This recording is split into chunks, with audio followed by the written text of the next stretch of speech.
Desember 2020, hari kedua dalam oktav Natal, gereja merayakan pesta Santo Stefanus. Bacaan Injil diambil dari Injil Matius bab 10 ayat 17 sampai ayat 22. Tetapi waspadalah terhadap semua orang, karena ada yang akan menyerahkan kamu kepada majelis agama, dan mereka akan menyesah kamu di rumah ibadatnya. Dan karena kamu akan digiring ke muka penguasa-penguasa dan raja-raja sebagai suatu kesaksian bagi mereka dan bagi orang-orang yang tidak mengenal Allah. Apabila mereka menyerahkan kamu, janganlah kamu khawatir akan bagaimana dan akan apa yang harus kamu katakan, karena semua itu akan dikaruniakan kepadamu pada saat itu juga.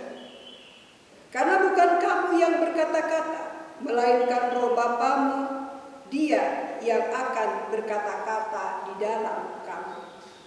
Orang akan menyerahkan saudaranya untuk dibunuh.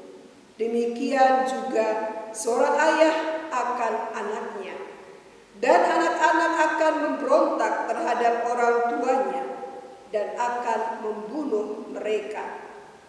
Dan kamu akan dibenci semua orang oleh karena namaku, tetapi orang yang bertahan sampai pada kesudahannya akan selamat.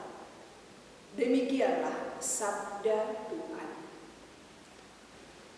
Saudara-saudari yang dikasihi Tuhan, sukacita Natal masih terasa walaupun barangkali tidak semeriah tahun-tahun sebelumnya, karena COVID-19 yang belum juga berakhir. Sebelumnya kami menyapa saudara semua, selamat hari Natal. Walau COVID-19 belum berakhir, kami berharap kita semua tetap dapat merasakan suasana Natal yang membawa sukacita bagi kita. Biasanya kalau kita merayakan Natal, identik kita merayakan sukacita karena juru selamat kita telah datang. Namun perlu disadari, antara sukacita dan penderitaan itu beda-beda tipis.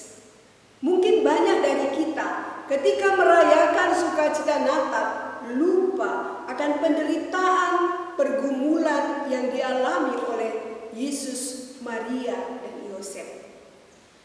Di Bethlehem itu bukan hanya melulu pengalaman penuh sukacita dan kedamaian, tetapi juga kita dapat melihat adanya penderitaan dan pergumulan. Yesus lahir dalam kesunyian di kandang hewan karena tidak ada tempat yang layak baginya untuk dilahirkan. Dibungkus dengan kain lampin dan dibaringkan dalam palungan tempat meletakkan makanan dan minuman hewan.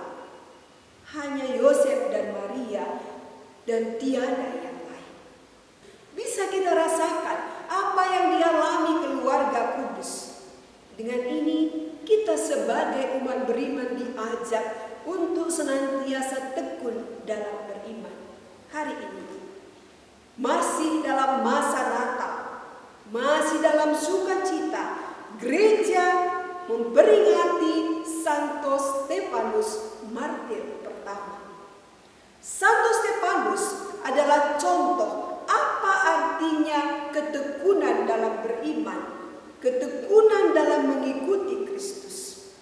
Ia adalah seorang saksi Kristus yang memahami semangat perjuangan Yesus secara penuh.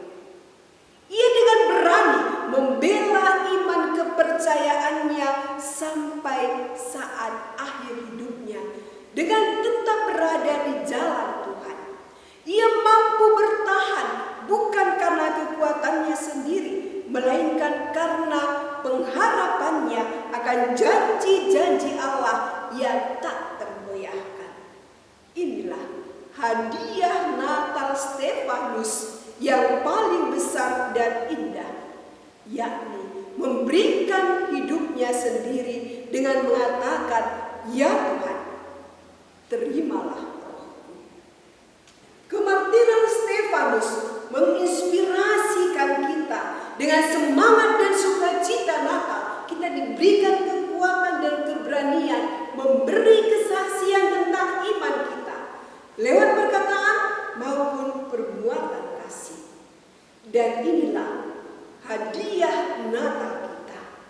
Saudara-saudari yang terkasih, dalam sukacita Natal yang masih kita rasakan, Injil Tuhan mengingatkan kita untuk waspada terhadap semua orang, terutama mereka yang tidak mengenal Allah.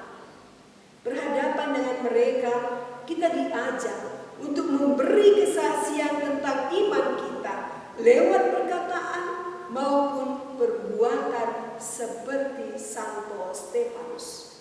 Perlu disadari bahwa karena kesaksian iman kita, kita akan menghadapi tantangan, penderitaan, dan akan dibenci semua orang.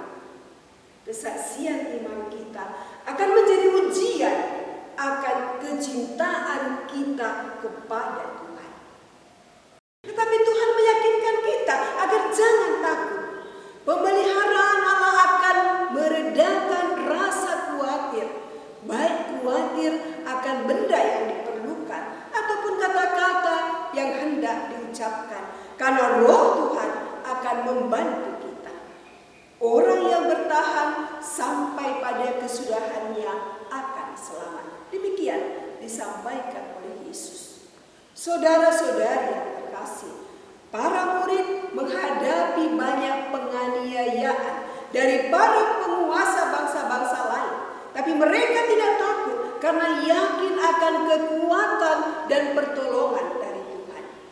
Sebagai orang yang menyebut diri pengikut Kristus, kita dituntut untuk siap menghadapi dan menerima resiko dalam memberitakan Injilnya.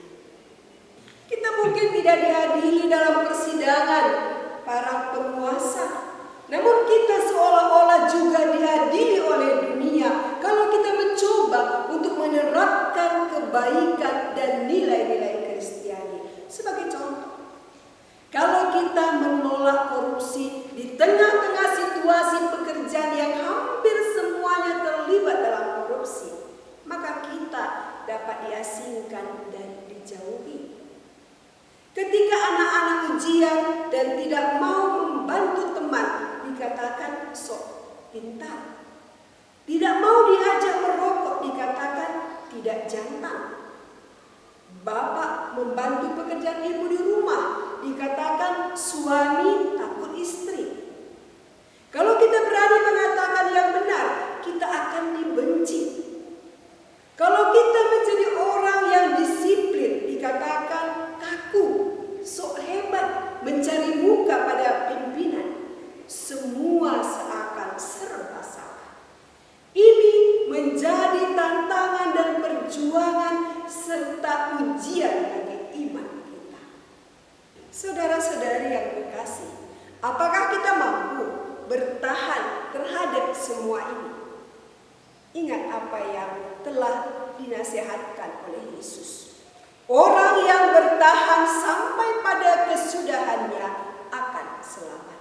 Maka marilah kita tetap bertahan dalam iman yang teguh, memberi kesaksian lewat perkataan dan perbuatan kita.